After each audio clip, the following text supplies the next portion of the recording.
तो कंधे पर भी तोक कर ले जाते थे, राम नाम सत्य कहते कहते। आज के ज़माने में तो घर भी नहीं लाने देते, हॉस्पिटल से डायरेक्ट सीधे लकड़ी पर आग लगा देते हैं, बाद में कह देते हैं ये लो अस्थियाँ थोड़ी बहुत तुम्हारे दादा परदादा पिता माता की है, जो करना हो कर लो। अब उन अस्थियों का करोगे क्या? क्या करोगे उन अस्थियों का?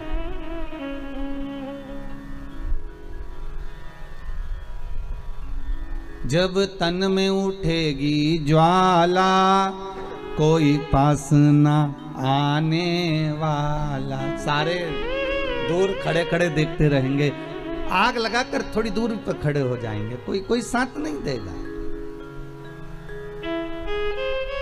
फिर साथ कौन देगा? तो शिव महापुराण की कथा कहती है कि माता के गर्भ में तू अकेला था, ना भोजन करता था, ना नौकरी करता था, ना तू सर्विस करता था, ना तू कमाने जाता था। माता के गर्भ में जैसे तू अकेला था तो तेरा भरण पोषण मैंने करा था। माता के गर्भ में तू पड़ा रहा तो तेरा ध्यान मैंने रखा था। माता के गर्भ में तू रहा तो तेरा भोजन देने का काम मेरा था। माता के गर्भ में जब तू पड़ा रहा तो तुझे जीवित रखने का कार्य मेरा था। तो भगवान शंकर की कथा कहती है कि मरने के बाद का भी टेंशन मत लेना कि लोग जलाकर दूर बैठ जाएंगे। दुनिया के लोग दूर बैठकर तुझे देखते रहेंगे आग लगते हुए, पर शंकर कहते हैं कि तूने अगर मेरा एक बार भी नाम लिया है तो मैं नहीं देख पाऊंगा, मैं तुझे जाकर अपनी बाहों से लपेट लूंगा, अपनी बाहों से लगा लूंगा। किसी ने कहा शंकर भगवान को और कोई भस्म नहीं मिली रमाने के लिए?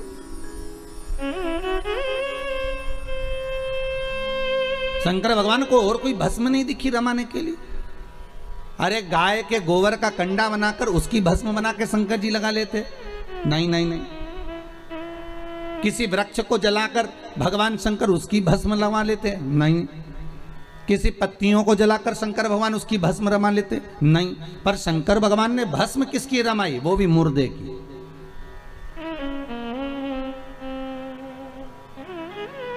आखिर क्यों? किस लिए?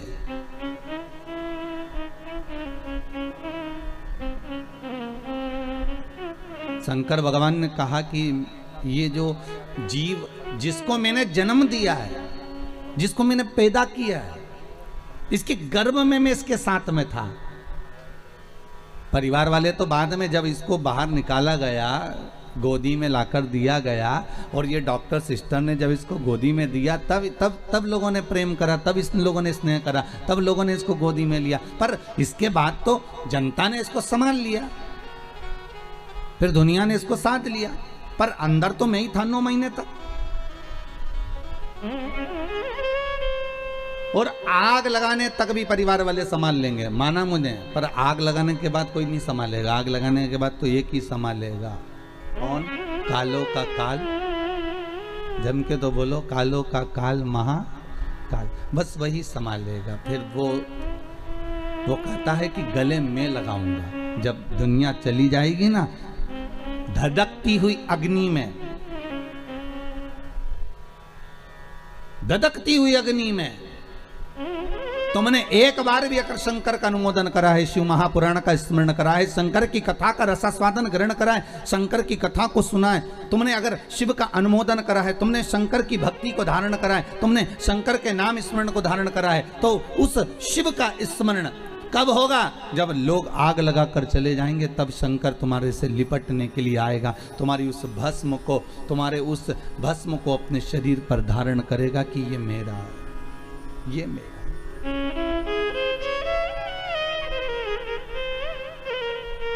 ये जो भस्म है इसकी शरीर की, ये मेरी द्वारा दी हुई है, मेरी।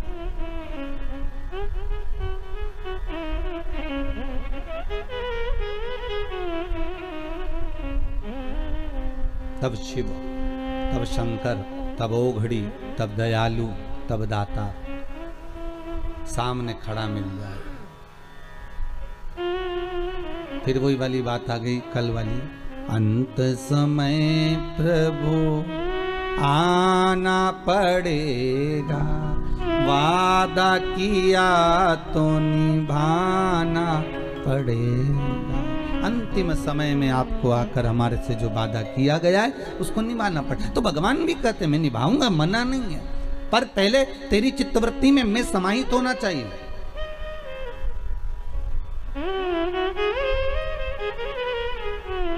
शिव कह रहे हैं तुम्हारी चित्तवृत्ति के भीतर मेरा समाहित होना जरूरी है।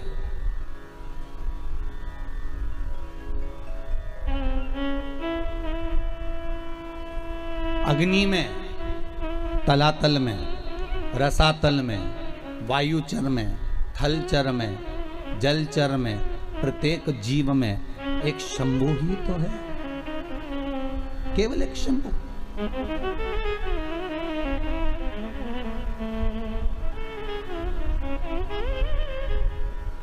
वो समाहित हो जाए।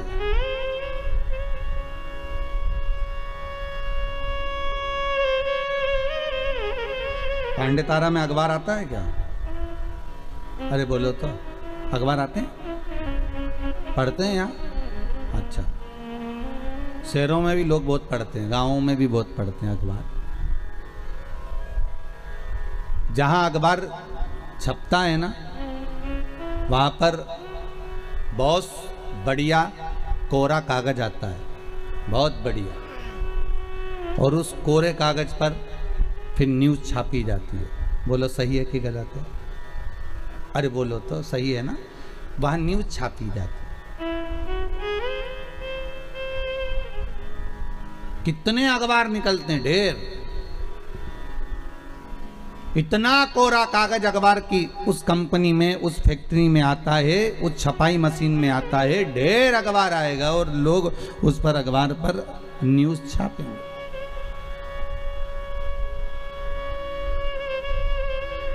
पर कितनी भी अच्छी न्यूज़ छाप लो,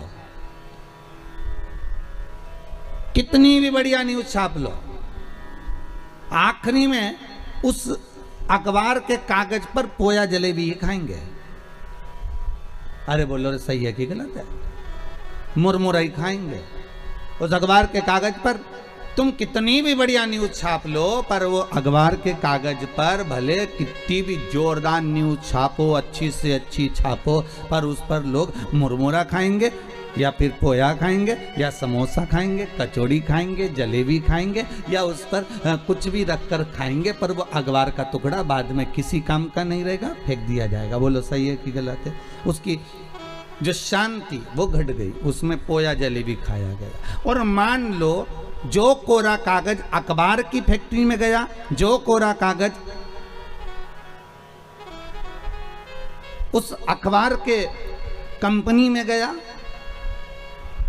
उस प्रिंटिंग मशीन में गया, और वहां जो न्यूज़ छापी, इतनी बड़ी बड़ी न्यूज़ छापी, एक से बढ़कर एक छापी, पर आखिरी में लोगों ने उस पर पोया जलेबी खाया। मान लो वही कोरा कागज जो अखबार की कंपनी में गया, जो अखबार की फैक्ट्री में गया, जो प्रिंटिंग मशीन में गया, वही कोरा कागज गीता प्रेस गोरखपुर में चले जाता और उस पर अगर रामायण और गीता लिखा जाती तो फिर कोई पोया जलेबी खाता? अरे बोलो तो जम के, कोई खाता पोया जलेबी? नहीं। फिर क्या करते उसको? लाल कपड़े में बांधकर, संजोकर, साध कर उसकी पूजन करते। फिर उस पर ना तो कोई पोया खाता, ना कोई जलेबी खाता, ना कोई मुरमुरा खाता। बस जैसे अखबार कंपनी में कोरा कागज गया तो उस पर न्यूज़ तो छपी, अच्छी अच्छी छपी, पर उसके बाद भी पोया जलेबी खाया गया। पर वही कोरा कागज जब गीता प्रेस गोरखपुर में गया और वहां प्रिंटिंग प्रेस पर रामायण की चौपाइयाँ, गीता के श्लोक जब लिखे गए, भागवत रामायण गीता लिखी गई, तो किसी ने उसमें मुरमुरा नहीं खाया, किसी ने उसमें समोसा नहीं खाया, किसी ने उसमें पोया जलेबी नहीं खाया। बस यही हमारा जीवन है। इस कोरे कागज को संसार की कंपनी में डालोगे तो यहाँ जो छपाई होगी वो मुरमुरा खाने के काम आएगी, और ये जो शरीर है इसको भगवान की भक्ति में डालोगे तो ऐसी प्रिंटिंग होगी कि ये भगवान के काम आ जाएगी। ये कोरा कागज है। इस कोरे कागज को तुम चाहो तो अखबार जैसा बना दो, इस कोरे कागज को तुम चाहो तो रामायण जैसा बना दो। ये कोरा कागज है, मर्जी तुम्हारी है कि कौन सी प्रिंटिंग मशीन में इसको प्रिंट करवाएं।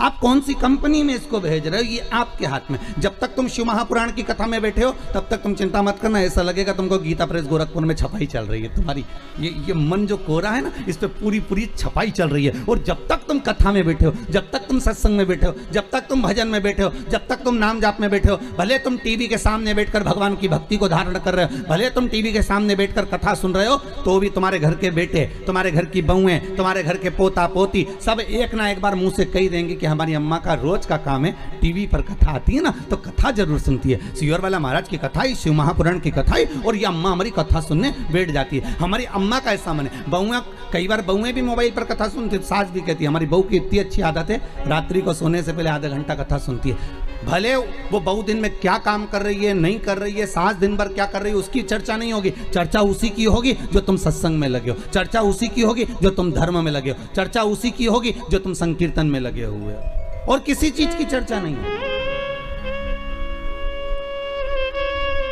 इस कोरे मन को, इस कोरे शरीर को, इस कोरी चित्त वृत्ति को, इस मन को, आपका मन है कि आप अखबार जैसा इस पे न्यूज छापना हो तो न्यूज छापो, संसार की बातें करना हो तो संसार की बातें करो। उनकी अम्मा ने ऐसा कर दिया, उनकी बहू ऐसी करके, बताओ उनकी लड़की ने वहाँ शादी कर ली, बताओ उनने इतनी फैक्ट्री खरीद ली, बताओ उनने ऐसा कर लिया। ये न्यूज है, छापे जाओ। ये किसी काम आएगी क्या? जितनी छापोगे उतने लोग कहेंगे आओ ये तो दिन भर बुराई करे, इसका तो ऐसे ही काम है। और कोई अगर भगवान के भजन में लगा रहे, कोई अगर सत्संग में लगा रहे, तो लोग कहेंगे वाह वाह कितना जोरदार, बढ़िया, भगवान की भक्ति में डूबे हुए, भगवान का भजन कर।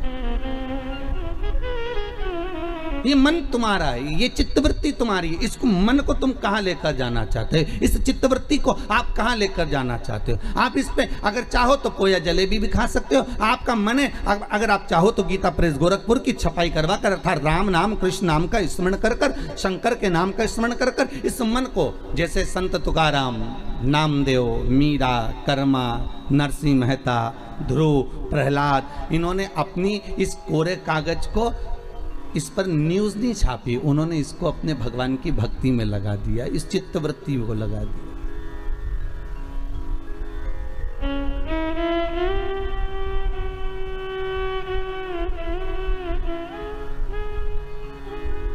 फिर उन्होंने इस संसार सागर से कोई मतलब रखा ही नहीं। फिर तो उनकी चित्तवृत्ति में जो समाहित हुआ वो केवल भगवत नाम, फिर कुछ सूझा ही नहीं। बल्कि और इंद्र को आना पड़ा,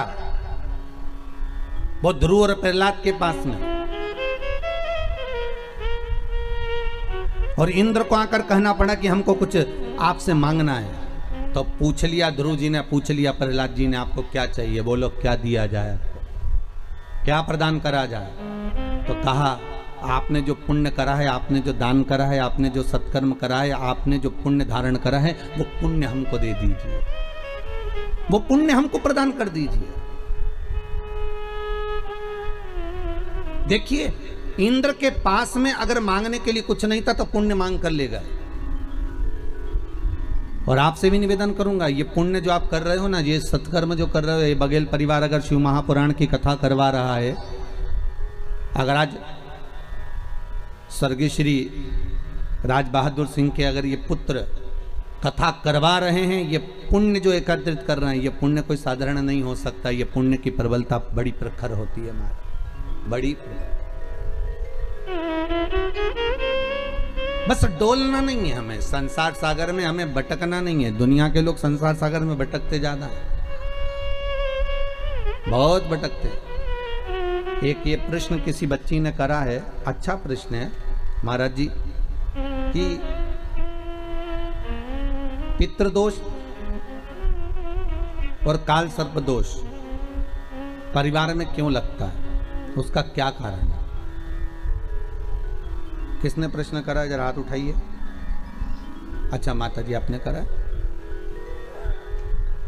किरण जी मिश्रा आप ही ने प्रश्न किया है, बहुत सुंदर प्रश्न है, जग कल्याण के लिए बहुत अच्छी बात है। एक बार जोरदार ताली बजाओ माता जी के लिए, बहुत सुंदर प्रश्न। बैठिए मेरा जी।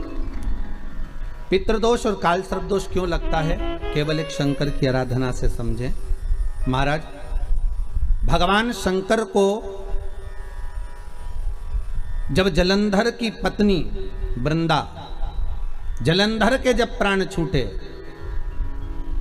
तो जलंधर के प्राण छूटने पर वृंदा जब तुलसी का क्यारा बन गई और वो वृंदा ने श्राप दे दिया, हे शिव, ये नारायण आपने मेरे साथ छल करा है तो आप शालिग्राम बनोगे, पत्थर बनोगे, पर शंकर आपने मेरे पति को मारा है तो आपका चढ़ा हुआ जल कभी मुझ में नहीं जाएगा। तुलसी के क्यारे में शंकर का चढ़ा हुआ जल कभी नहीं जाना चाहिए।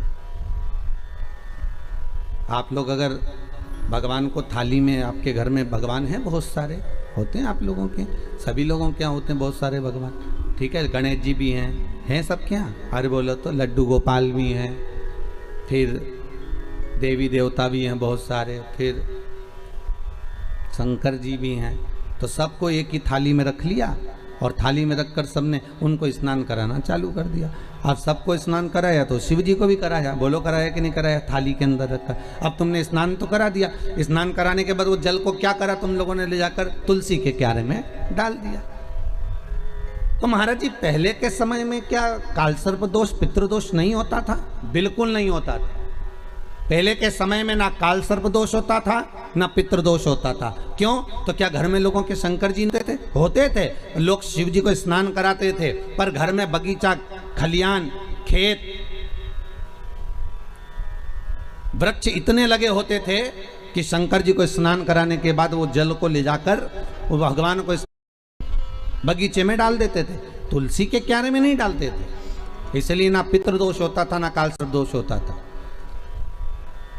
अब दुनिया के लोग भगवान को स्नान करा के ले दे के एक ही पौधा घर में दिखता है, वो तुलसी जी का, बस स्नान कराया और तुलसी जी में ले जाकर डाल दिया। तो तुलसी जी में ले जाकर डाला तो उससे शास्त्र कहता है कि अगर शिव जी का चढ़ा हुआ जल तुलसी के क्यारे में जाएगा तो सर्प के डसने का दोष लग जाएगा, जिसको हिंदू धर्म में काल सर्प दोष कहा गया।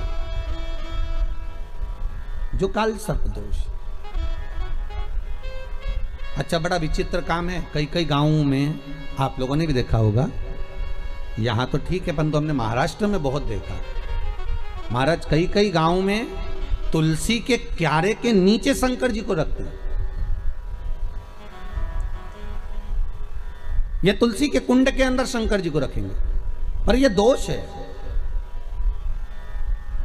वो तो ना जाने कहां से बुद्धि आ गई ऐसी कि तुलसी के क्यारे के अंदर शंकर जी को रख दो, तुलसी के क्यारे के नीचे शिव जी को रख दो, या तुलसी के क्यारे के अंदर शंकर भगवान को विराजमान कर दो।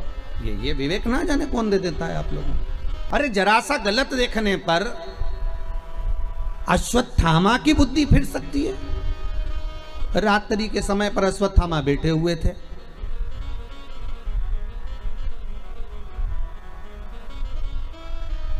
और रात्रि के समय पर अश्वत्थामा बैठे, और बैठे बैठे अश्वत्थामा ने क्या देखा कि एक वृक्ष के कोटर में कौवे के अंडे रखे हुए हैं, कौवे के बच्चे रखे हुए हैं, और एक उल्लू रात्रि के समय पर उड़ता उड़ता आया और वो कौवे के अंडों को उसने, रात के समय कौवा जब सो गया तो उसके अंडों को, उसके बच्चों को मार दिया। किसने? उल्लू ने। अश्वत्थामा ने देख लिया इससे जोरदार कोई काम नहीं हो सकता। अगर ये पांडव जीते, नेत्र खुलने के बाद अगर नहीं मर रहे, तो ये काम करता हूं, जैसे उल्लू रात को आया और उसने कौवे के अंडों को मार दिया, कौवे के बच्चों को मार दिया, तो अश्वत्थामा ने भी विचार करा एक काम करता हूं, मैं भी सोते समय पर जाता हूं और मार देता हूं। और अश्वत्थामा ने करा क्या, जब पांडवों के पुत्र सो रहे थे और अश्वत्थामा उनको सोते हुए को मार आया, सोते हुए। बस केवल रात्रि को एक जरा सा एक लीला देखी और उस बुद्धि में, अश्वत्थामा के उस विवेक में वो समाहित हो गया। गलत चीज लोगों की बुद्धि में तुरंत आ जाती है कि हाँ हाँ उसने ऐसा करा, उसने तुलसी जी के क्यारे में शिवलिंग रखा तो अपन भी रख लो, उसने ऐसा करा तो अपन भी ऐसा कर लो, और उसने यूं करा तो अपन भी ऐसा कर लीजिए। पर शंकर की कथा करें नहीं भाई, ये थोड़ा वंचिता होना चाहिए। महाराज जो शास्त्र सम्मत हो उसका स्मरण करना चाहिए। पहले के समय में दो दोष नहीं रहते थे, ना पितृदोष रहता था ना काल सर्प दोष रहता था। काल सर्प दोष कब आया? जब आप लोगों ने भगवान का चढ़ा हुआ जल, शिव जी का चढ़ा हुआ जल तुलसी में चढ़ाना प्रारंभ करा, तब काल सर्प दोष आया। और पितृदोष पहले नहीं होता था। क्यों?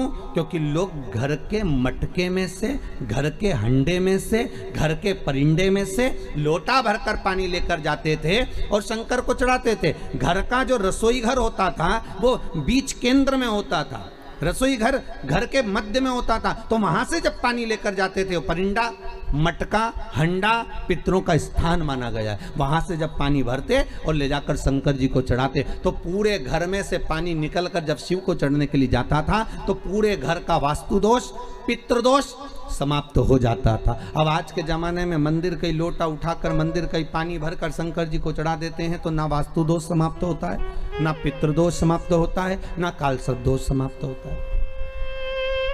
पहले भी कथा में कहा, परसों की कथा में कहा कि लक्ष्मी जी अपने पास का अगर कोई सामग्री शिव जी को चढ़ा देती तो शंकर प्रसन्न हो जाते। पर लक्ष्मी जी ने करा क्या? जल भी लाई तो पार्वती की यहां से लाई। लक्ष्मी जी अगर जल लेकर आ रही है तो पार्वती की यहां से लेकर। आपके पास में जो है आप शंकर को वो समर्पित करो। आपके पास में जो हो वो शंकर को दीजिए।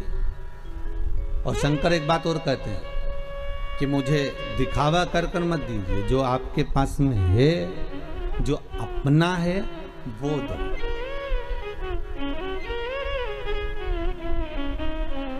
और जो श्रेष्ठ हो,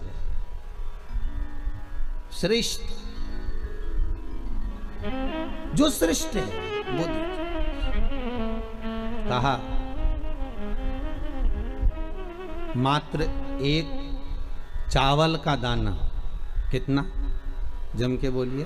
एक चावल का दाना शंकर जी को चढ़ाओ, पर आखा चढ़ाओ। कैसा चढ़ाना है? आखा, मतलब खंडित नहीं होना चाहिए। एक बेलपत्र शिव जी को चढ़ाओ, पर आखी चढ़ाओ। 4 दिन में आज हमारा दिल बड़ा खुश है। 5वें दिन उसका एक कारण है। 5 दिन से 4 दिन से शंकर जी पे जो बेलपत्र चढ़ रही थी पोथी पर, वो सब जजमान जो तोड़ कर दे देते थे, खंडी, टूटी फूटी सब चढ़ जाती। पर आज भले छोटी सी बेलपत्र है, पर आज जो चढ़ी है बाबा की कृपा से वो पूर्ण चढ़ी है। तो आज दिल खुश हो गया ये देखकर कि शिव महापुराण पर आज जो बेलपत्र समर्पित करी वो भले कम चढ़े, भले कम चढ़ा। एक चावल का दाना चढ़ा पर आखा चढ़ा।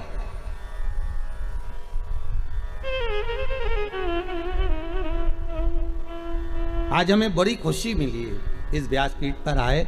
जब बेलपत्री थोड़ी सी हाथ में आई तो देखा कि भले छोटी सी है पर सुंदर कितनी है। आज बाबा इसको अंगीकार करेंगे, स्वीकारेंगे। शिव महापुराण की पोथी नहीं होती महाराज। 7 दिन, 9 दिन, 5 दिन, जितने दिन तक शिव महापुराण जिस जगह पर रखी रहती है, जिस कुल में, जिस परिवार में, जिस भाव में रखी रहती है, वहाँ पर ये 12 ज्योतिर्लिंग 7 दिन के लिए विराजमान होते हैं। उस पर चढ़ाई गई बेलपत्री का फल 12 ज्योतिर्लिंग पर चढ़ाई गई बेलपत्री के फल के बराबर होता है। 12 बेल ज्योतिर्लिंग के बराबर है माँ। उसका फल एक आनंदी, बड़ी प्रसन्न। थोड़ा दो भगवान को, पर अच्छा। पर दुनिया के लोगों की आदत ये थी, अच्छी चीज होती ना वो अपने लिए रख लेते। बहुत अच्छी साड़ी है तुम्हारे पास में तो बहू को दे दोगी, और अच्छी साड़ी है तो तुम अपनी बेटी को दे दोगी। साड़ी थोड़ी भी गड़बड़ है तो भागवत पे चढ़ा दोगी। इतनी खुश होकर चढ़ाओगी, भागवत महारानी पे चढ़ा दी। अब तुम सोचोगे भागवत जी पे साड़ी चढ़ा दी, और वो साड़ी जो किसी काम की नहीं, वो साड़ी जो किसी के काम की नहीं, जब तुम्हारी बेटी के काम की नहीं, तुम्हारी बहू के काम की नहीं, तुम्हारे काम की नहीं, तो तुमने जो भागवत जी पे चढ़ाई वो महाराज की पत्नी पहनेगी? अरे बोले तो कहीं नहीं पहना। पर एक चढ़ाओ, पर अच्छा चढ़ाओ। एक चावल का दाना चढ़ाओ, अच्छा चढ़ाओ। एक बेलपत्र चढ़ाओ भगवान को, पर वो अच्छी चढ़ाओ। एक पुष्प चढ़ाओ, अच्छा चढ़ाओ। एक वृक्ष की पत्ती चढ़ाओ, पर अच्छी चढ़ाओ। एक दुर्वा चढ़ाओ, पर अच्छा चढ़ाओ। एक लोटा पानी चढ़ाओ, पर अच्छा चढ़ाओ। दिल से चढ़ाओ। हमें नहीं लेना मंदिर का पानी, हमें नहीं चाहिए मंदिर का जल, हमें तो घर से लेकर जाएंगे, भले इतना सा लेकर जाएं, वो चढ़ाएं। गुरु पूर्णिमा पर जब सीहोर लोग आते हैं गुरु पूर्णिमा महोत्सव मनाने के लिए गुरु दीक्षा के समय पर, तो वो अपने अपने घर से बोतल में भी पानी भर कर लेकर आते हैं महाराज। उनका भाव कितना शुद्ध होता है कि यहाँ हम आए हैं तो बाबा के आनंद लेवे, चरण धोवे से तो हमारी इज्जत होवे, भगवान का स्नान करावे तो हमारा इज्जत होवे। ये भाव है।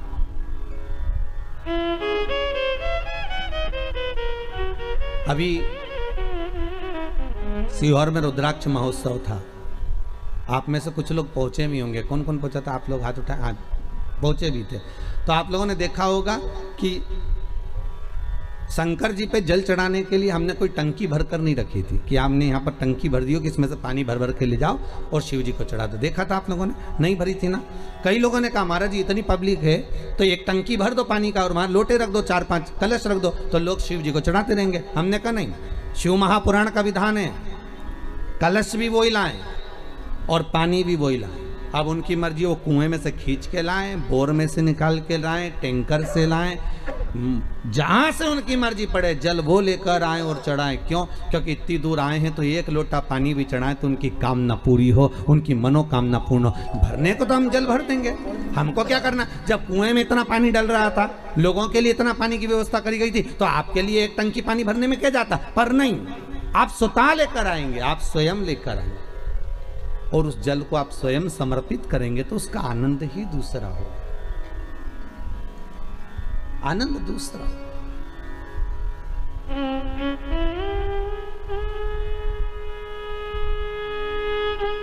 गंगा जली खोली है कभी किसी ने?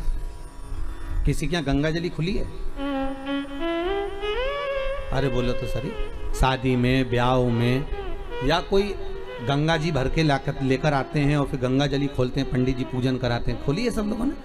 तो गंगा जली खोलते हैं तो उस गंगा जली के खोलते समय गंगा जी का सुहाग चढ़ाते हैं। बोलो चढ़ाते कि नहीं चढ़ाते? साड़ी चढ़ाएंगे, बिछुड़ी चढ़ाएंगे, चूड़ी चढ़ाएंगे, सब चढ़ाएंगे, फिर लोटा भी भरेंगे, फिर कलश पूजन भी होगी, फिर गंगा जी को लेके भी आएंगे, फिर मैया आती भी है, शरीरों में लोग हिलते भी हैं, सब कुछ होता है। फिर वहाँ पर गंगा जी की अगर वस्त्र चढ़ाया, गंगा जी का सुहाग चढ़ाया, गंगा जी की पूजन करी तो साथ में एक की पूजन और होती है, वो भागीरथ जी की होती। बोलो होती कि नहीं होती?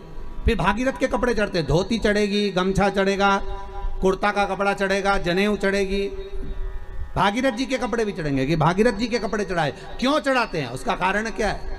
क्योंकि गंगा को लेकर आने वाले श्री भागीरथ जी महाराज।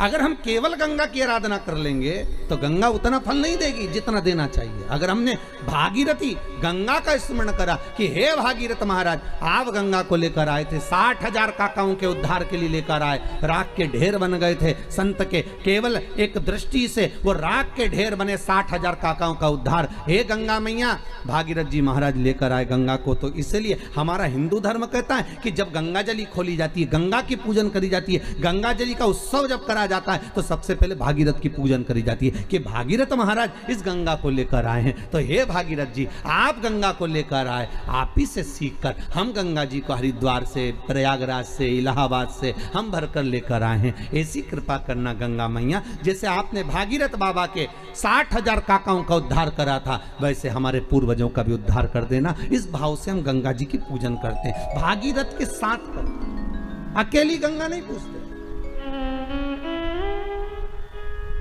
हम अकेली गंगा का स्मरण नहीं करते, हम भागीरथी गंगा का स्मरण करते हैं, हम विष्णुपदी का स्मरण करते हैं।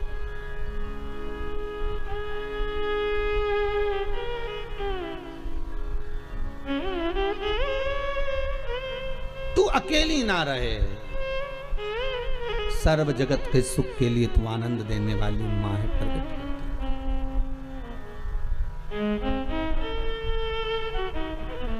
सर्व जगत का हित देव। आप बाबा को एक अक्षत का दाना दीजिए, बड़े प्रेम से दीजिएगा, बड़े भाव से।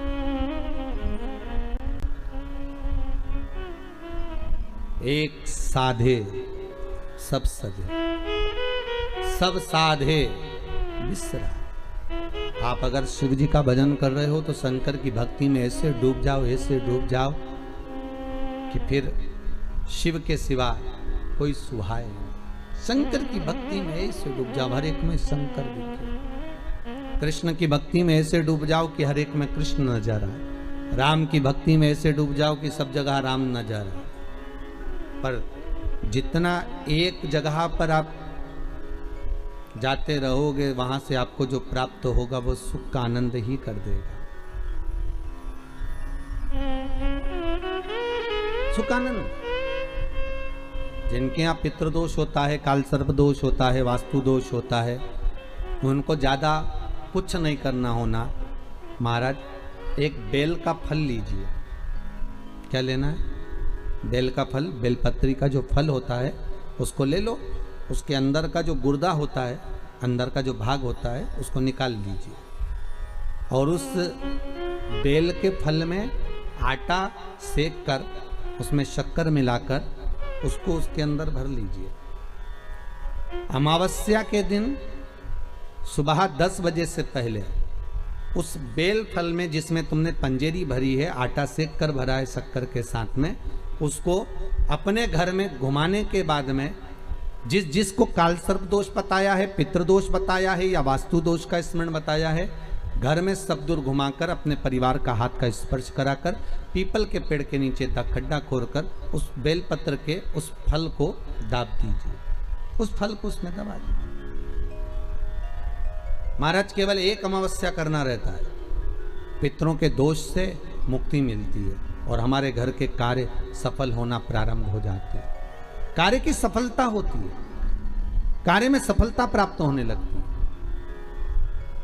हम तो कई बार कहते हैं महाराज जी, अगर ऐसा लगे किसी औषधि को आप ले रहे हैं, मालूम पड़े कि औषधि आपको लग नहीं रही है, शिव महापुराण की कथा कर रही है, मान लो औषधि आपको नहीं लग रही, आपने औषधि बहुत दिनों से ले रहे हो, कोई दवाई, मान लो आप किसी भी दवाई को ग्रहण कर रहे हैं और वो औषधि लगी नहीं रही है, वो शरीर को लगी नहीं पा रही और आप ठीक ही नहीं हो पा रहे। 15 दिन हो गए, 8 दिन हो गए, बताओ, उतना की उतना ही कैटरीना है, उतना ही उतना अपना भरा हुआ, वही की वही लीवर, वही की वही किडनी, वही की वही स्मरण, सभी कुछ वही वही है, उतने की उतना ही। बीपी भी ऊंचा नीचा चल रहा है पर लेवल में नहीं आ रहा, शुगर भी लेवल में नहीं आ रही, तो प्रयास करा करो महाराज, बेलपत्री के फल का जो गुर्दा है, अंदर का जो भाग है फल का, उसको पानी में गला लीजिए और प्रदोष कम से कम प्रदोष नहीं हो और बीमारी जरा दवाई लगी नहीं रही हो तो बिना प्रदोष के भी कर सकते हो। उसको पानी में गलाइए, आधा घंटा पानी में, जैसे आपको सुबह मंदिर जाना है 10 बजे, तो सुबह स्नान कर कर कम से कम 6:30-7 बजे उसको पानी में गला दीजिए और उस बेले के फल का गुर्दा सा गला हुआ पानी शिव जी को ले जाकर समर्पित कर दीजिए। महाराज उस पानी में से थोड़ा सा 1 चम्मच पानी शिव जी पे चढ़ा हुआ लेकर आ जाइए। उस पानी को जो बीमार व्यक्ति है उसको औषधि देने से पहले मात्र आधी चम्मच से भी आधा चम्मच उसको दे दीजिए। भगवान शंकर का श्री शिवाय नमस्तुभ्यम का जाप कर कर उस पानी को देने के बाद अगर आप औषधि देंगे तो ये पक्का है कि औषधि अपना कार्य करना प्रारंभ कर देगी और वो स्वस्थ होना प्रारंभ हो जाएगा। वो स्वस्थ हो औषधि के लिए। शंकर पर चढ़ी हुई भस्म, शंकर पर चढ़ा हुआ बेलपत्र, शंकर पर चढ़ा हुआ एक पुष्प भी औषधि का कार्य करता है। शिव महामृत्युंजय। अरे मार्कंडू जी के पुत्र मार्कंडे जो शंकर की आराधना में डूबे हुए थे, जिनकी उम्र कम थी, जिनकी आयु मात्र 12 वर्ष की थी और प्राण छूटना थे, और वो मार्कंडू जी के पुत्र मार्कंडे जी भगवत स्मरण में ऐसे डूब गए कि उनके मुख से महामृत्युंजय मंत्र का उद्घोष हो गया।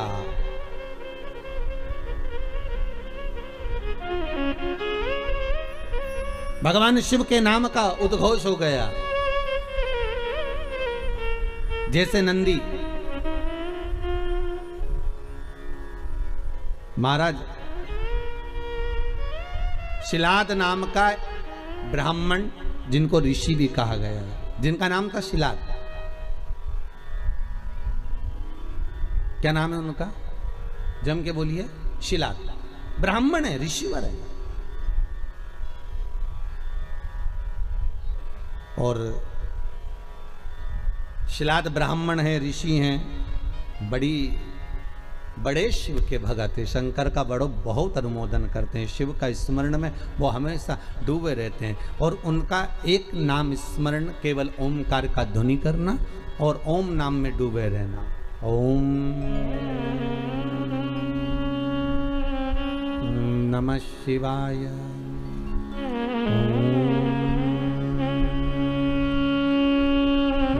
नमः शिवाय, ओम नमः शिवाय। भगवान शिव की भक्ति में डूबे रहते। अब उनकी धर्मपत्नी से संतान नहीं, औलाद नहीं, बड़े दुखी है, बड़े दुखी। अच्छा, संतान नहीं हो, किसी नारी की गोद अगर, स्त्री की गोद अगर खाली रह जाए तो भी दुख होता है उसको कि मेरे घर में औलाद नहीं, संतान नहीं। हम कई बार कहे, आज फिर कहते हैं, ये टेस्ट भी बाद में कराना, सारी जांचें बाद में कराना। एक बार शंकर का भजन कर कर देख लो। पिछले वर्ष कथा में तुमरुका जी की जो कथा कही थी, यूट्यूब पर डली हुई, अगर आप लोगों ने नहीं सुनी हो तो उसको निकालना यूट्यूब पर। श्री तुमरुका शिव महापुराण की कथा हमने कही थी, तुमरुका जी का व्याख्यान, उसमें वर्णन किया था।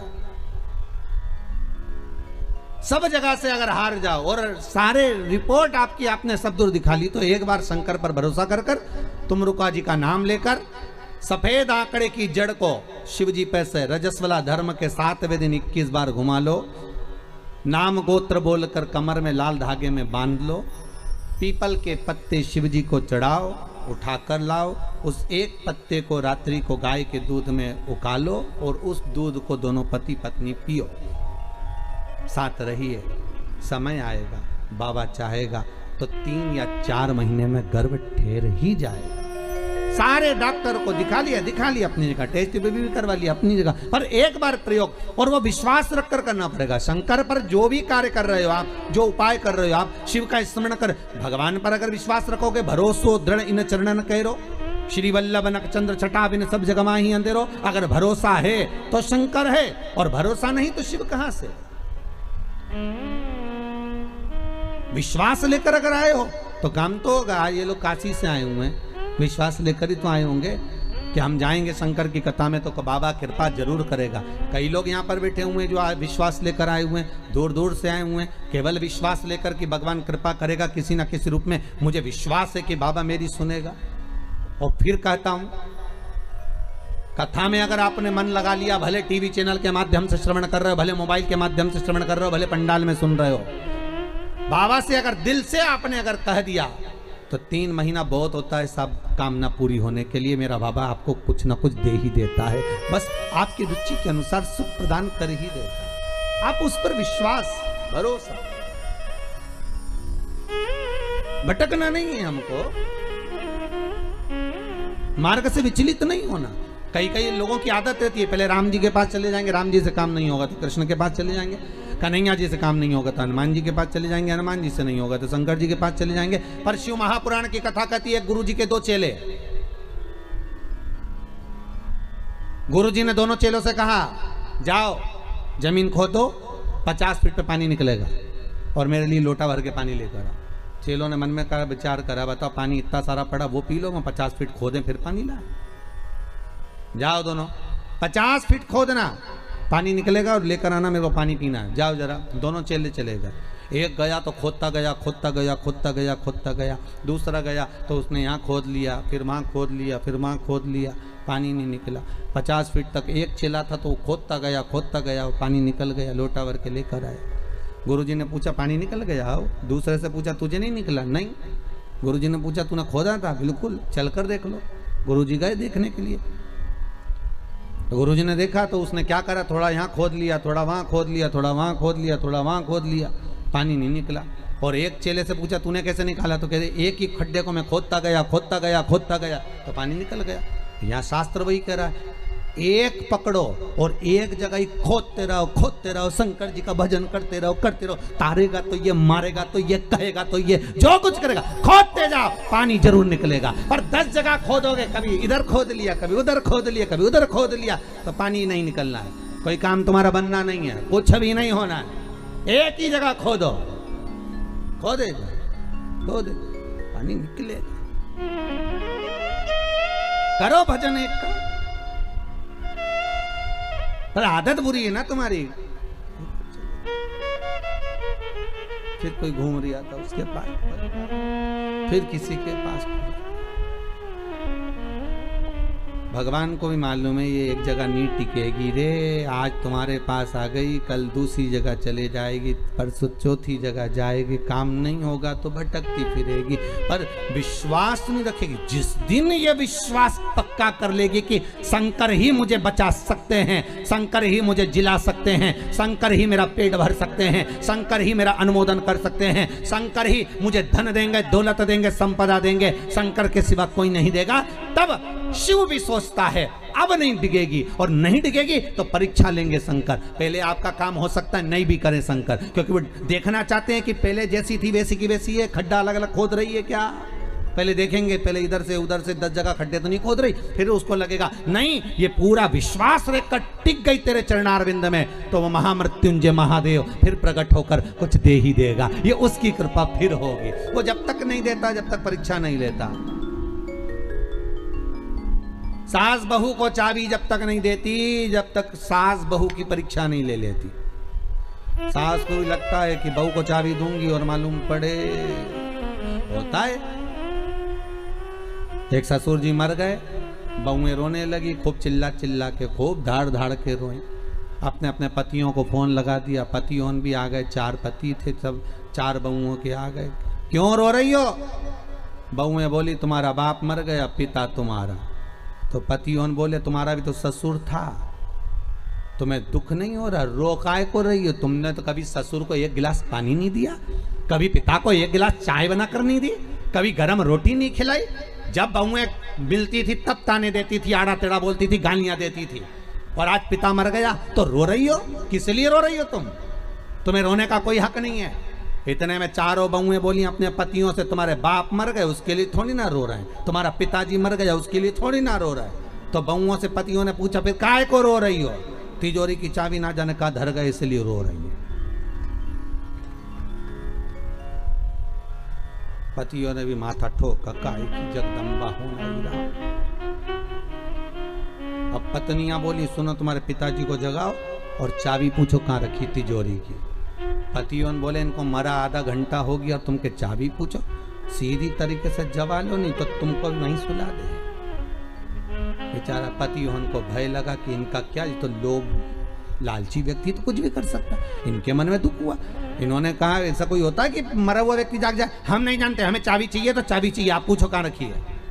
डॉक्टर साहब को बुलाया, डॉक्टर साहब बताओ हमारे पिताजी को थोड़ी सी देर के लिए जगा दो, बस जग जाएं और उसके बाद में चाबी बता के भले मर जाएं, ऐसी कुछ कृपा कर दो। डॉक्टर साहब बोले 80,000 का एक इंजेक्शन लगेगा, हम लगाएंगे, पिताजी जाग के बैठेंगे, उतनी देर में पूछ लेना चाबी कहाँ रखी है, बताएंगे, फिर वो मर जाएंगे, ठीक है? पर जल्दी पूछना, इतना टाइम तक जिंदा नहीं देंगे हो।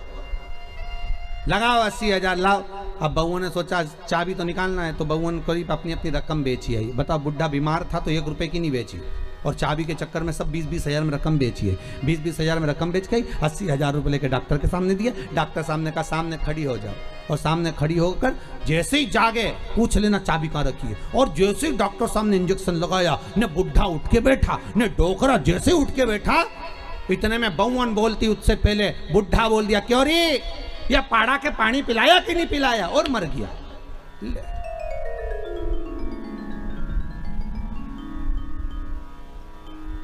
अब बहुओं तो और चिल्ला चिल्ला के रोने लगी। डॉक्टर साहब वंस मोर, एक बार फिर से डॉक्टर साहब बोले ला 80,000, फिर इंजेक्शन लगाऊंगा, अब की बार पाड़ा के पानी पिलाए, अब भैंस के पिला के मर जाएगा। ला अभी जगाऊं मैं, जगाने में क्या, ये दुनिया है साहब, धन की मीत है, कोई किसी का नहीं संसार में, केवल धन ही मीत है। परसों की कथा में कहा था मरने के बाद सब कुछ फेंक देंगे पर अंगूठी चेन नहीं फेंकेंगे, सब रख लो।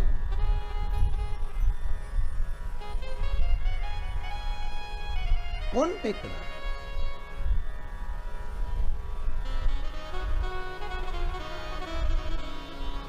एक साधो, आशा लगाकर बैठे रहना। विश्वास में आस भी है और विष भी है। विश्वास में दोनों चीजें, विष भी है और आस भी है।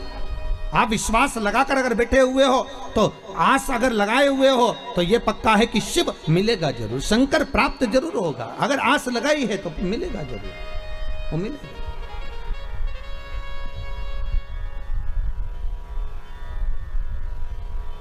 परमात्मा से अगर मन चित्त वृत्ति रमाए हुए हो तो प्राप्ति जरूर हो।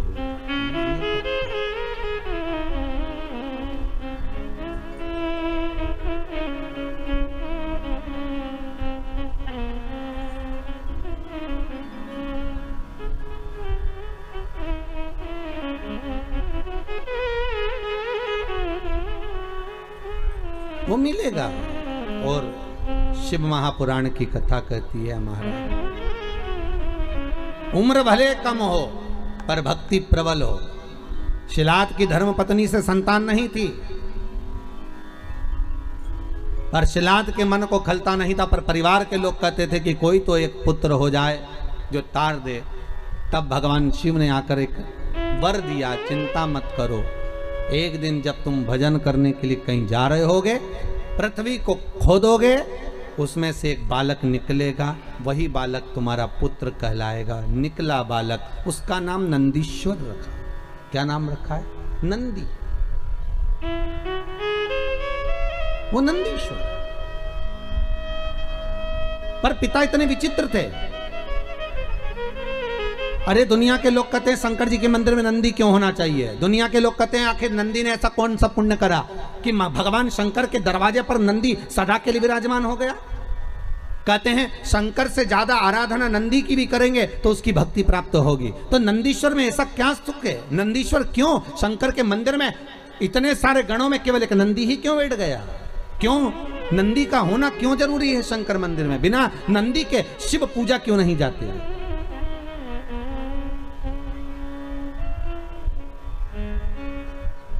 बिना नंदी के शंकर क्यों नहीं पूजाते? उसका कारण केवल इतना है कि पिता ने जब देख लिया 4 साल का बेटा नंदी, उसका भरण पोषण करा, जो जमीन में से प्रकट हुआ था, जो पृथ्वी में से निकला था, उसका पालन पोषण शिलाद ने कर लिया। और शिलाद ने करने के बाद एक दिन शिलाद के यहाँ पर देवता आ गए, एक मित्र एक वरुण,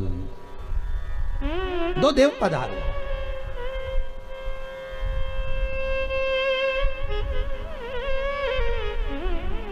दो देव, मित्र और वरुण दोनों पधारे। और जब दोनों देव जब आए दोनों की सेवा में, आज शिलाद ने एक काम करा, अपने छोटे से पुत्र को लगा दिया कि इनकी सेवा करनी। जाओ, मेरा आपसे भी निवेदन है, बहुत भाव से कहूंगा, आपके घर में कभी साधु आए, सन्यासी आए, तपस्वी आए, संत आए, साधक आए, उपासक आए, तो मेरा निवेदन रहेगा कि आपके घर के पुत्रों को, किसको?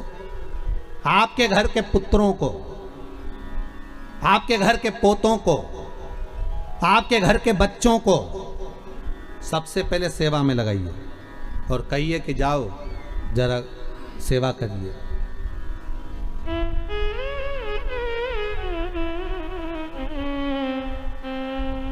जाओ सेवा में लगो, जरा करो सेवा, करिए।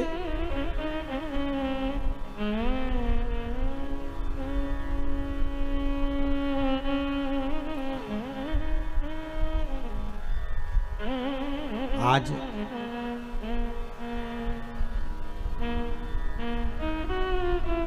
यदि ये यजमान परिवार कथा करा रहे हैं तो इनके बच्चे भी तो देख रहे हैं ना कि हमारे चाचा, हमारे पिताजी, हमारे काका, हमारी काकी, हमारे ताऊ, हमारी दादी सब शिव महापुराण की कथा का पूजन कर रहे हैं, अर्चना कर रहे हैं, भक्ति कर रहे हैं, तो उनके मन में भी तो सेवा का भाव जागेगा।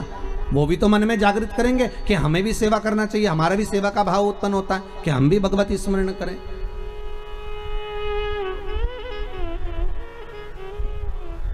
जाओ करो, जरा नमन करो, प्रणाम करो, दंडवत करो, साष्टांग करो। सेवा का भाव जुड़े। और शिलाद ने भेज दिया नंदी को, नंदी जाओ। नंदी कहते पिताजी मेरी उम्र 4 साल की है। पिताजी कहते कोई उम्र नहीं होती सेवा की, जाइए सेवा करो। और सेवा करी मित्र और वरुण की। जब सेवा करी, सेवा करने के बाद इतने खुश हो गए मित्र और वरुण, वापिस देवलोक को जाने लगे। देवलोक को जाते जाते उन्होंने शिलाद को बुलाया, ए शिलाद, हम तुम्हें वर प्रदान करते हैं कि तुम्हारा भगवान की भक्ति तुम्हारे हृदय में सदा विराजमान हो, तुम भगवान की भक्ति में सदा रमे रहो, तुम भगवान का उपास व्रत साधना नियम धारण करते रहो। जाओ, हम तुम्हें आशीर्वाद देते हैं कि तुम्हारी आयु की वृद्धि भी हो। शिलाद की आंखों में आंसू भर गए। सेवा किसने करी? जम के बोलिए, नंदी ने। पानी भरकर कौन लाया? नंदी। पोछा किसने लगाया? नंदी ने।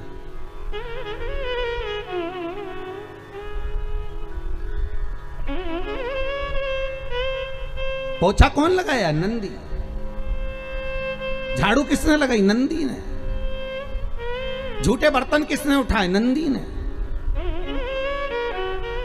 सेवा कौन कर रहा है? नंदी। और आशीर्वाद किसको मिल रहा है? नंदी के पिता को, शिलाद को। शिलाद की आंख में से आंसू बह गए। हाथ जोड़कर वरुण जी और मित्र कहा, प्रभु कृपा करिए, ये बताओ आप सारा आशीर्वाद मुझे दे रहे हो और सेवा नंदी ने करी है, आप उससे कोई आशीर्वाद नहीं दोगे?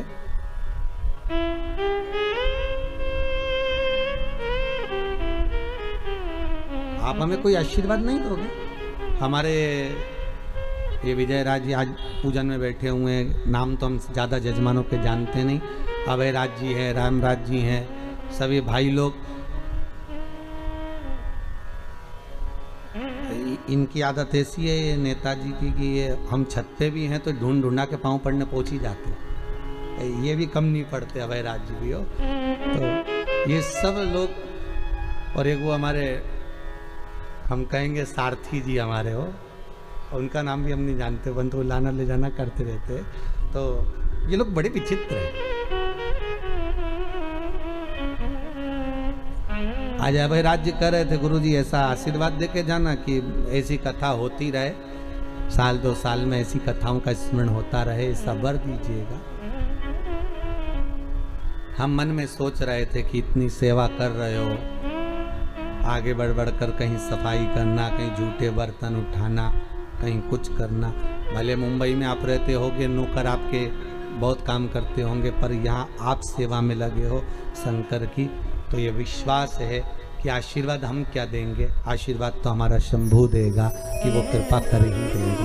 हम क्या वर देंगे? हम किसी को आशीर्वाद वगैरह नहीं देते हो। हमारा तो काम है कथा करना, कथा से नीचे उतरे आप जैसे हो गए हैं। और हम फिर कहते हैं हमसे ज्यादा विश्वास हमारे बाबा पर करना, शंभू पर करना, शंकर पर करना। जितना सीहोर वाला गुरुजी तुम्हारा साथ नहीं देगा, उतना शंकर साथ देगा। सीहोर वाले तो आपके जैसे ही हैं, मनुष्य हम भी हैं और मानव आप भी हैं। हम भले हम पर विश्वास मत करना, पर मेरे शंकर पर विश्वास करना, जो त्रिलोकी का नाथ है, त्रिकालदर्शी है, कोई साधारण नहीं है वो, उस पर भरोसा रखना।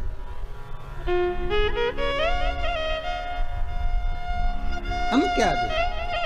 वरुण और मित्र आशीर्वाद दे रहे हैं तो शिलाद को दे रहे हैं, और शिलाद की आंखों से आंसू बह रहा है कि आशीर्वाद मिलना था मेरे पुत्र नंदी को और आशीर्वाद मिल रहा है शिलाद को। शिलाद कर रहे हैं मुझे वर मत दीजिए, अगर आशीर्वाद देना है तो नंदी को दीजिए। तो वरुण चुप हो गए, और वरुण जैसे ही चुप हुए तो शिलाद को लगा कि बात क्या है, आखिर ये आशीर्वाद क्यों नहीं दे रहे, कारण क्या हो गया कि आशीर्वाद नहीं मिल रहा है, और पुत्र को नहीं मिल रहा, हमको तो मिल रहा पर बेटे को क्यों नहीं दे रहे, आखिर कारण क्या है। नंदी को कहा शिलाद ने, जाओ बेटा बाहर। नंदी जैसे ही बाहर गए, और बाहर जाते से ही उसी समय पर शिलाद ने वरुण के चरण पकड़कर कहा, ये बताओ कि आपने जिसने सेवा करी उसको आशीर्वाद क्यों नहीं दिया। तो मुख से निकल गया, हमने आशीर्वाद इसलिए नहीं दिया क्योंकि इस नंदी की उम्र कम है, हम इसको आयुष्मान होने का आशीर्वाद कैसे दे सकते हैं। नंदी की आयु कम है। शिलाद ने कहा इसका कोई उपाय। वरुण तो कह दिया कि नंदी की उम्र कम है, पर वरुण के साथ जो मित्र आया था उसने कह दिया उसका एक उपाय है, अगर तुम्हारा पुत्र नंदी शंकर की आराधना में लग जाए, शिव की उपासना में लग जाए, शंकर को रिझाने में लग जाए, दुनिया में एक ही है जो उम्र बढ़ा सकता है। कौन भाई? उम्र बढ़ाने का आशीर्वाद भी वही दे सकता है जिसकी उम्र का ठिकाना नहीं हो। सही है कि गलत है? अरे बोलो तो सही है ना? जिसकी उम्र का ठिकाना ही नहीं वो दे सकता है। तुम्हारे पास में इतना सारा काजू रखा होगा तो आप काजू भर कर दे दोगे। आपके पास में बादाम ढेर सारी रखी होगी तो बादाम भर कर दे दोगे। आपके पास में गुड़ बहुत सारा रखा होगा तो आप दान में गुड़ दे दोगे। आपके पास में चावल ज्यादा होगा तो आप चावल दे दोगे। आपके पास में गेहूं होगा तो गेहूं दे दोगे। आपके पास में कपड़ा होगा तो आप कपड़ा दे दोगे। बोलो सही है कि गलत है? जो चीज आपके पास में होगी वो आप निकाल कर दे दोगे। आपकी जेब में, कई लोगों की जेब में वो रखते हो मलने का और कतरने का, तो वो जो 4-5 लोग मिले तो उसने निकाल के दे दिया, लो साहब, पाओ साहब। और जो शौकीन होगा वो उठाकर उसमें मलने बैठ गया, वो भी लगे। तो जो तुम्हारे पास में होगा तुम वो दोगे। अब जिसके पास में जो चीज ज्यादा होगी वो ज्यादा देंगे। अब मित्र कहने लगे कि शंकर की आराधना करो, तो कि शिव जी की आराधना क्यों? तो शिलाद ने पूछा तो मित्र कहने लगे कारण ये है कि उम्र वही बढ़ा सकता है जिसकी उम्र का ठिकाना ही नहीं है। सारे देवी देवता में एक ही देव है। कौन? जम के बोलिए, देव अधिदेव महादेव, जिनकी उम्र का ठिकाना नहीं है। अभी ईमानदारी से बोलो, 51 शादी तो पहले कर चुके। पार्वती के साथ जो शंकर जी की शादी हुई है वो 52 नंबर की, 52 नंबर की। अब 52 भी जिसकी शादी हुई हो तो उम्र कितनी होगी जरा हिसाब लगा लो रे भाई।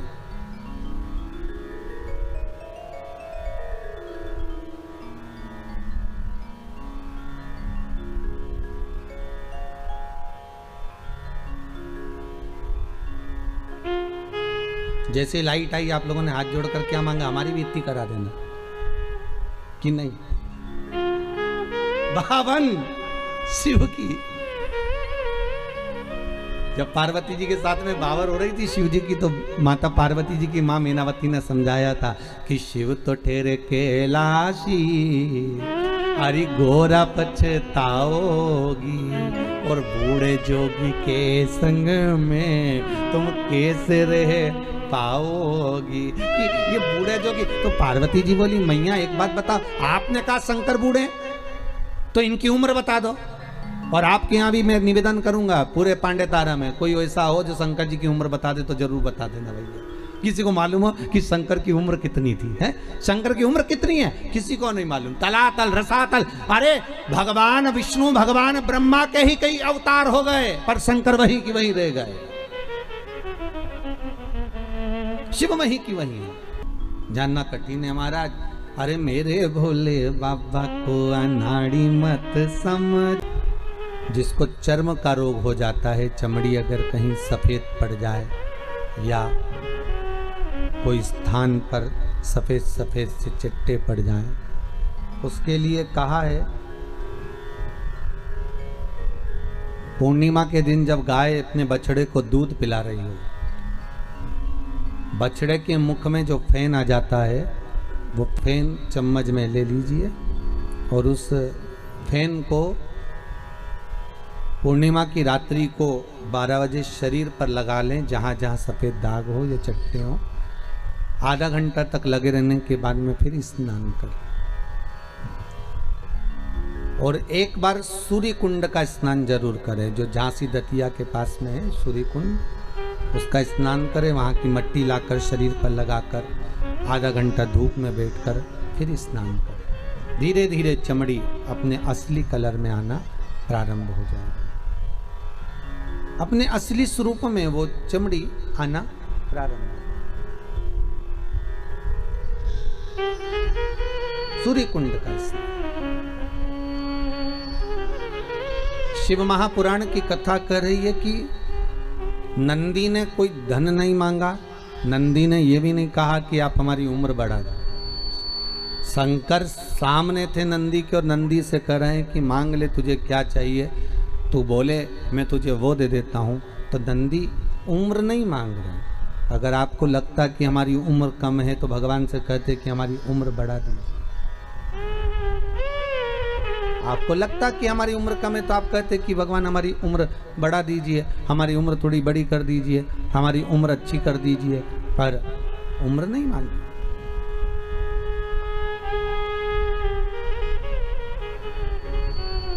हमें उम्र नहीं है।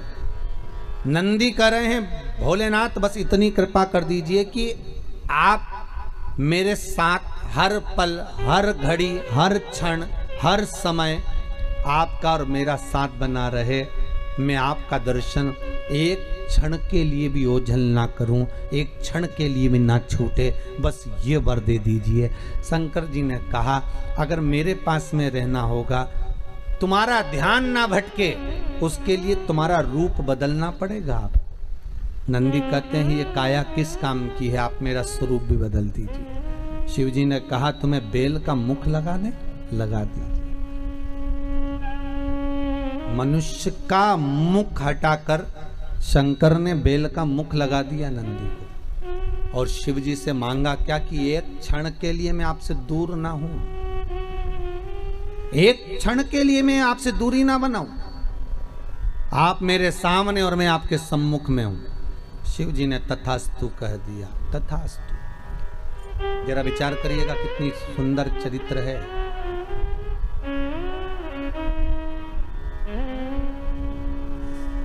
राम जी के राज्य तिलक के समय पर सबको सेवा दी गई थी। राम जी की सबको सेवा दी गई। राम राज्य के समय पर सेवा सबको दी गई, करो सेवा। लक्ष्मण जी को भी सेवा मिली, सीता जी को भी सेवा मिली, सेवा हनुमान जी को भी मिली। जब कोई सेवा नहीं मिली थी तो भगवान राम को जब जमाई आए तब चुटकी बजाने की सेवा दी गई। सबको सेवा मिली, सबने मांगा। राम जी से भी सबने कहा कि हमको ये दो, हमको ऐसा प्रदान करो, हमको वैसा प्रदान करिए। पर जैसा नंदी ने मांगा, जैसा नंदी मांग रहे हैं वैसा शायद किसी ने नहीं मांगा होगा कि हर घड़ी, हर पल, हर क्षण, हर श्वास में मैं आपके सम्मुख में हूं, मैं आपके सामने हूं। हर पली, हर पल, हर घड़ी में, हर क्षण में।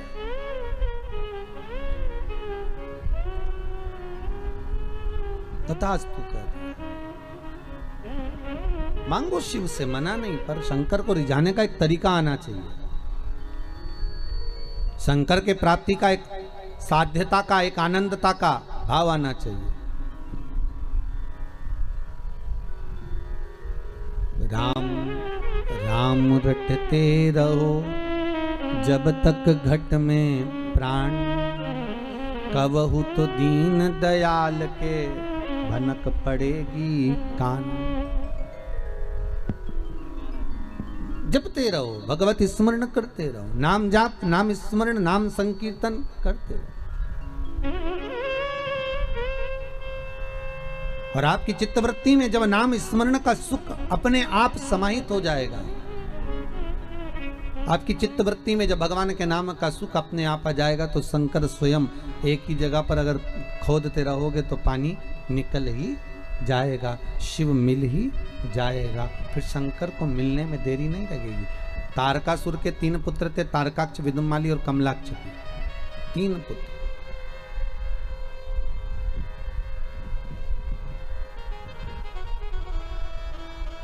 और ये तीनों तारकाक्ष, विदुमाली, कमलाक्ष की, ये तीनों पिताजी के जाने के बाद इनके मन में ऐसा भाव आ गया कि अब हमारे पिता नहीं। अगर हम देवताओं से द्वेष लेंगे तो मारे जाएंगे, तो देवताओं से हमें द्वेष भी नहीं लेना है। एक काम करना है, पहले देवताओं का हम तप साधना कर कर उनसे वर प्राप्त कर लें। तो तीनों ने वर प्राप्त करा, वर मांगा ब्रह्मदेव से, ब्रह्मा जी से कहा हमारे प्राण ना छूटे, हम अजर और अमर हो जाएं, ऐसी कृपा कर दो। ब्रह्मदेव कहने लगे ये कभी नहीं हो सकता कि तुम अमर हो जाओ।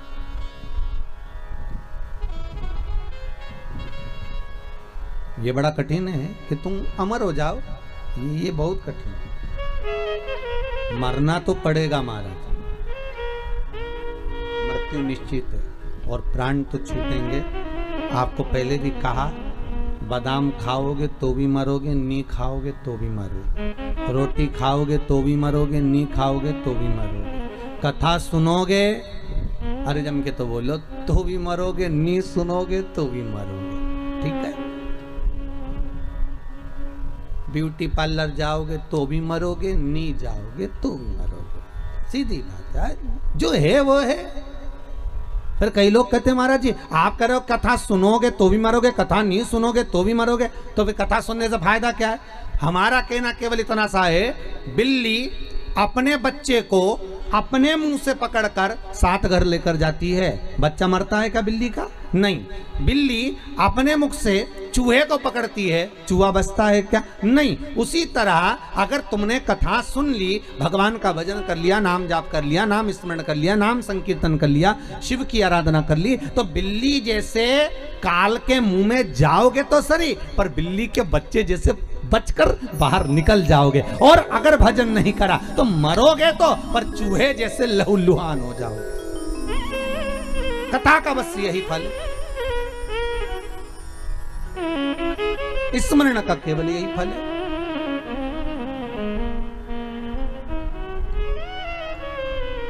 भजन का केवल यही फल है। और उस भजन के फल का आनंद यही रहेगा कि आप तो कह दिया, ब्रह्मा जी बोले तुम्हें मरना तो पड़ेगा, तारकाक्ष विदुमाली कमलाक्ष की तुम्हें मरना तो पड़ेगा, मृत्यु तो निश्चित है, मरना पड़ेगा। आ गई तो जाना तो पड़ेगा। बस इतना है, घबराना नहीं, डरना नहीं, थोड़ी देर शांत होकर उस शंभू का स्मरण करना, थोड़ी देर शांत होकर उस शिव का नाम जाप करना। श्री बोलो एक बार, श्री शिवाय नमस्तुभ्यम। फिर से बोलिए, श्री शिवाय नमस्तुभ्यम। एक बार जब लगे कि आज थोड़ा सा दिल विचलित है तो थोड़ा थोड़ा जानना तो है, मरना निश्चित है, आज नहीं तो कल।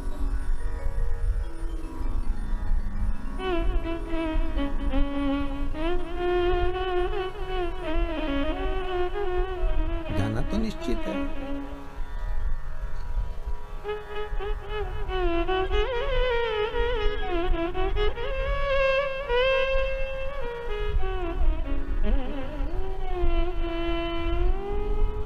एक निश्चितता है मृत्यु की। बस भजन करते हुए, कीर्तन करते हुए, नाम स्मरण करते हुए जाएं तो एक आनंद की अनुभूति होगी, आनंद की अनुभूति। शिव कथा कर रही है, शंकर का अनुमोदन कर रहा है, शिव महापुराण की कथा वर्णन कर रही है। हे तारकाक्ष, हे कमलाक्ष की मरना है।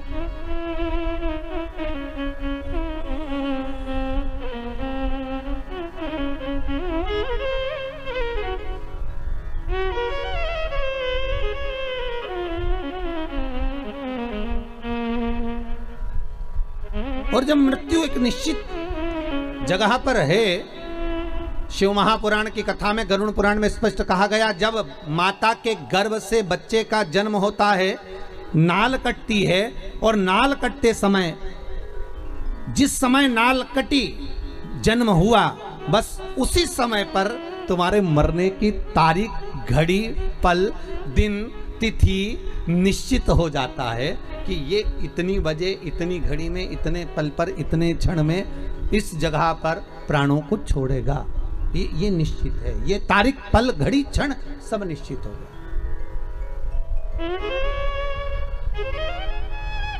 निश्चितता बन कि अब इसको जाना है, और उसकी निश्चितता, वो घड़ी, वो पल, वो क्षण निश्चित है, उसका आएगा।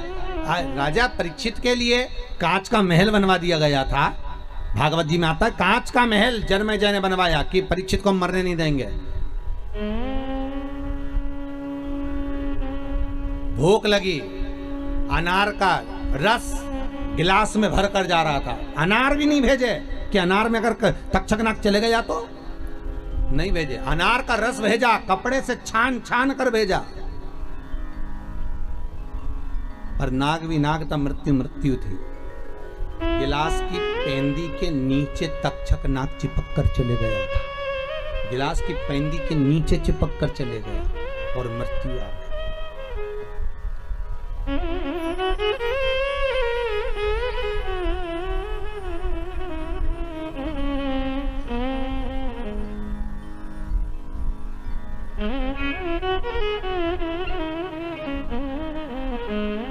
नाम के तेरी दुनिया दीवानी, भोले बाबा कर।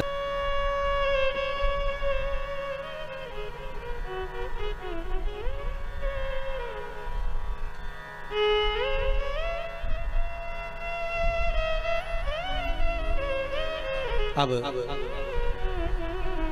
तीनों अलग अलग रह रहे थे, पर उपद्रव इतना मचा, इतना उपद्रव मचाया इन तीनों ने कि देवताओं परेशान हो गए और देवताओं ने आपस में बात करी कि इनको मारे कौन। तो सब ने जाकर शंकर जी से निवेदन करा, भोलेनाथ जी इनको तो आपको ही मारना पड़ेगा। शंकर भगवान बोले मारने को तैयार हूं, पर बात इतनी सी है कि तीनों मरेंगे तो एक साथ मरेंगे, और इन तीनों को एक साथ लाना के लिए 33 कोटि देवता सारे पशु बन जाए और मैं तुम्हारा पति बन जाऊं। मैं तुम्हारा पति बनकर बड़े नंदी का रूप धारण कर कर तुम्हारे पीछे पीछे भागता हुआ आऊंगा। तुम इन तीनों को अपने अपने महल से निकाल कर एक जगह पर लेकर आना, तीनों का मैं संहार कर दूंगा। तीनों को इकट्ठा कर कर एक जगह पर लेकर आए। भगवान बड़े नंदी का रूप धारण कर कर उनको मारने के लिए आतुर हुए। जैसे ही आतुर हुए, तारकाक्ष बिंदु मामली को तो मार दिया, कमलाक्षकी ने फरसा उठाकर भगवान शंकर का गला काट दिया। शिवजी नंदी के रूप में आए थे, शंकर का जैसे गला कटा, वो कटा हुआ गला नेपाल में जाकर गिरा। शिवजी का धड़ केदारनाथ जी के रूप में विराजमान हुआ।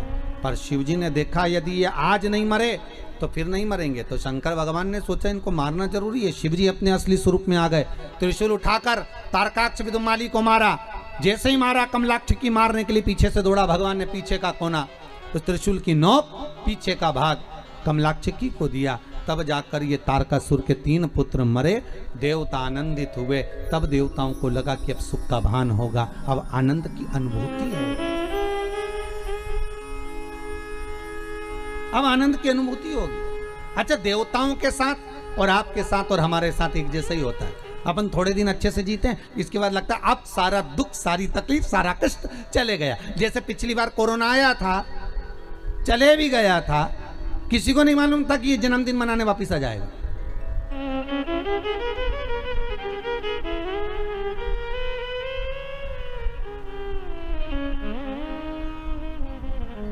अच्छा, पैदा हुआ था जब इतनी बड़ी पार्टी नहीं करी थी इसने, कोरोना ने, पर अभी तो बहुत ही लंबी चौड़ी पार्टी कर दी साहब। कजन कितनों को निपटाया जा रही है, जो जो इसकी पार्टी में जा रही है सबको निपटा रही है। आपसे भी निवेदन है, दूर रहना, 2 गज की दूरी, मास्क है जरूरी, और एक दिन में कम से कम 25 बार हाथ को धोते रहो। और एक बहू से सास हमेशा हर बार कहती थी, ए बहू, एक एक कोने कोने की कचरे की झाड़ू एक एक निकाल लेना। हो आओ। बहू जब भी कोई काम करने बैठती ना, सास उसको हमेशा टोका करती है, एक एक चावल अच्छे से बीनना। हो, एक एक भिंडी अच्छे से साफ करना। हो, एक एक आलू अच्छे से धोना। हो। एक दिन बहू इतनी परेशान हो गई, अब की बार आज सुबह नहाने गई ना बाथरूम में, निकली नहीं 2 घंटा तक। जब 2 घंटे तक नहीं निकली तो सास को लगा कि कहाँ रह गई है अंदर। सास दौड़ कर गई है, बहू, हाँ मम्मी निकलना। आती हूँ मम्मी। इतनी देरी काहे में हो गई?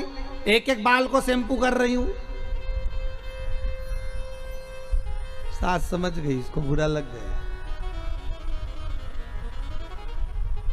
तुम भी करो, प्रतिदिन कम से कम प्रयास जरूर करो। सोशल डिस्टेंसिंग का पालन करिए, मुंह पर मास्क लगा कर रखिए, हाथ को सैनिटाइज करते रहें, धोते रहें और दूरी बनाकर रखें।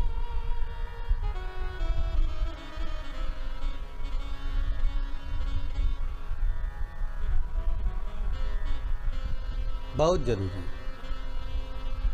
आज होता है, अपन सोचते हैं कि अब अच्छा दिन आने वाला है, समय अच्छा आएगा, अच्छा हो जाएगा। यही सोचते सोचते सोचते सोचते होता है। एक जैसे संत है, एक नदी के किनारे पर बैठ गया, तट पर। किसी ने पूछा, बाबा जी क्यों बैठे हो? बाबा जी बोले, नदी का पानी खत्म होए तो मैं पार हो जाऊं। दूसरे ने कहा, बाबा जी ये नदी का पानी कभी खत्म नहीं होगा, तुम्हें पार होना है तो नाव में बैठो और चले जाओ। संत कहने लगे, इसलिए तो समझाने के लिए बैठा हूं कि दुनिया के लोग सोचते हैं बस ये समय निकल जाए, इसके बाद फिर अच्छा समय आएगा, ये समय निकल जाए इसके बाद अच्छा समय आएगा। मालूम पड़े पानी बहता रह गया, तुम बैठे कि बैठे ही रह गए। इसलिए निवेदन है, भगवत भजन की नाव पकड़ो, राम नाम कृष्ण नाम शिव नाम जपते हुए इसको पार करते रहो। ये भव सागर की नदियाँ है, बहती रहेगी। पार होने का तरीका केवल शिव महापुराण, राम कथा, कृष्ण कथा ही है, जिसके माध्यम से हम पार हो सकते, हम पार निकल सकते। बस साधन वही है, कोई दूसरा नहीं है।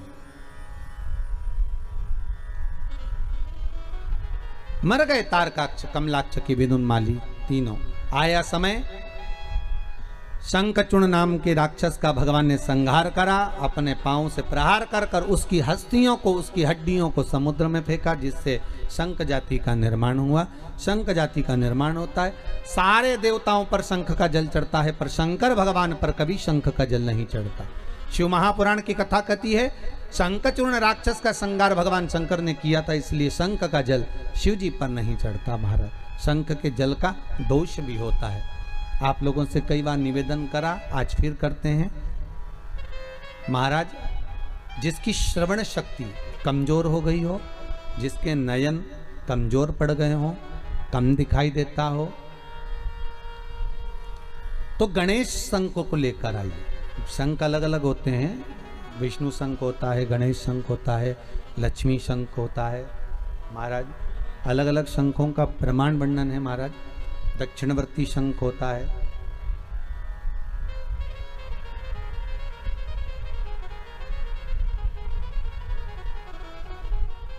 तो गणेश शंख को लेकर आ जाए। अगर आंखों से बहुत कम दिखाई दे रहा हो तो 12 महीने शिवरात्रि आती है, किसी भी शिवरात्रि पर शंकर भगवान पर पीपल के पत्ते पर शहद रखकर शंकर जी पर डाल दीजिए। उस शहद को पीपल के ही पत्ते पर रखकर ले आइए, घर पर लाकर उसको कटोरी में निकाल लीजिए, पत्ते को ठंडा कर दीजिए। उस ओरिजिनल शहद, असली शहद होना चाहिए, उस शहद को आंखों में काजल जैसा लगाना प्रारंभ कर लीजिए। 1 महीना या 15 दिन आप आंखों में लगाएंगे, धीरे धीरे रोशनी बढ़ना प्रारंभ हो जाएगी। श्री शिवाय नमस्तुभ्यम का जाप करें या चंपेश्वर महादेव का स्मरण करें। चंपेश्वर महादेव का स्मरण कर कर भी नैनों में आप शहद लगा सकते हैं, उससे रोशनी बढ़ती है। महाराज, दूसरा, श्रवण शक्ति कमजोर हो, विवेक कमजोर हो, नयन कमजोर हो, वाणी कमजोर हो, तो गणेश मुखी शंख के अंदर पानी भरकर उसमें थोड़ा सा एक चांदी का सिक्का या तार डाल दें, या सिक्का डाल दें, या चांदी की कोई सामग्री हो तो वो डाल दें, पानी भरा रहने दें। सुबह सुबह उस पानी को थोड़ा सा आचमन करना प्रारंभ करिए।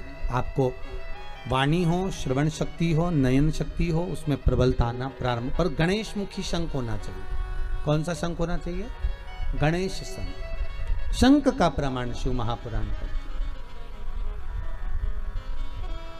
भगवान शिव का स्मरण, भगवान शंकर का अनुमोदन, भगवान शंकर का नाम जाप, भगवान शंकर का नाम स्मरण जीव को आनंद देता। समय आया, आगे वर्णन आया। भगवान एक बार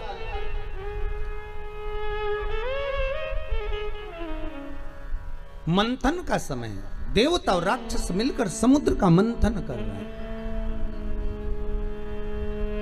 और उस मंथन में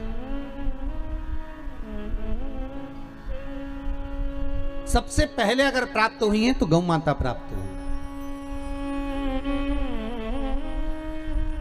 उस मंथन में अगर प्रकट होने वाली सबसे पहले है तो गाय है।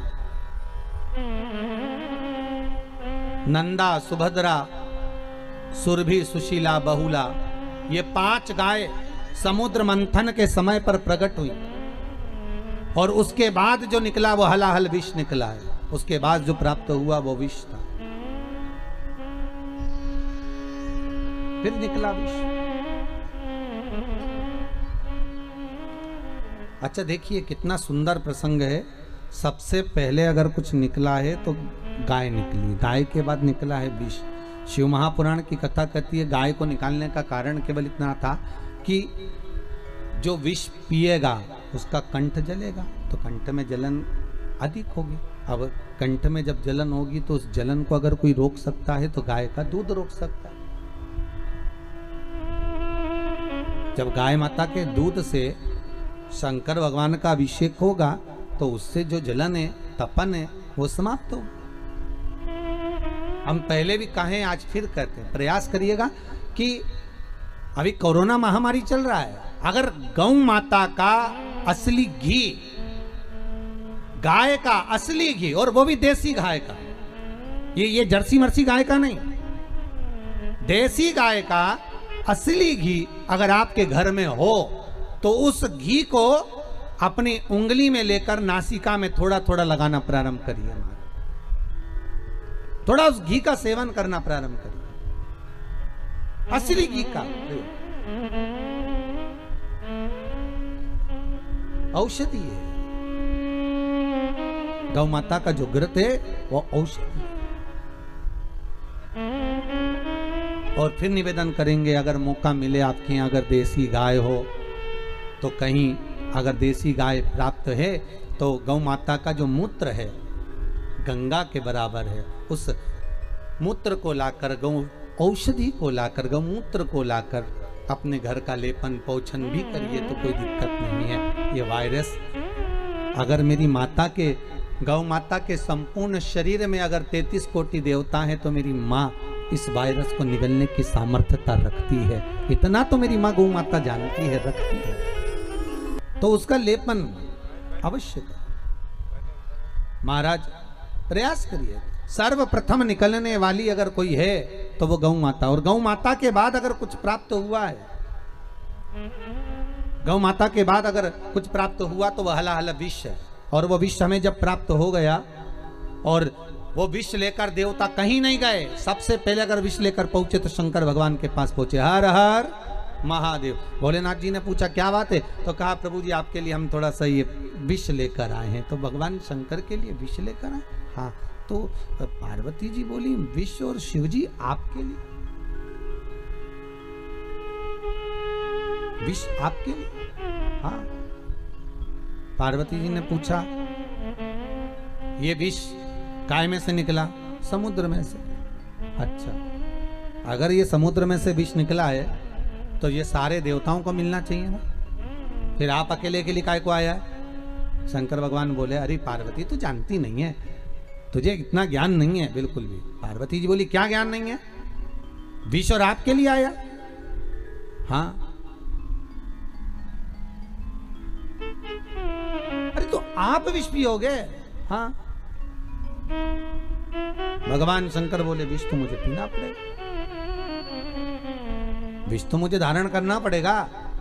शंकर भगवान से पार्वती जी ने पूछा कि इतना विष आप क्यों पी रहे हो? शंकर भगवान बोले पार्वती जो घर की माँ होती है, घर की जो माता होती है, रूखी रोटी, बासी रोटी, ठंडी रोटी उसी के हिस्से में आती है।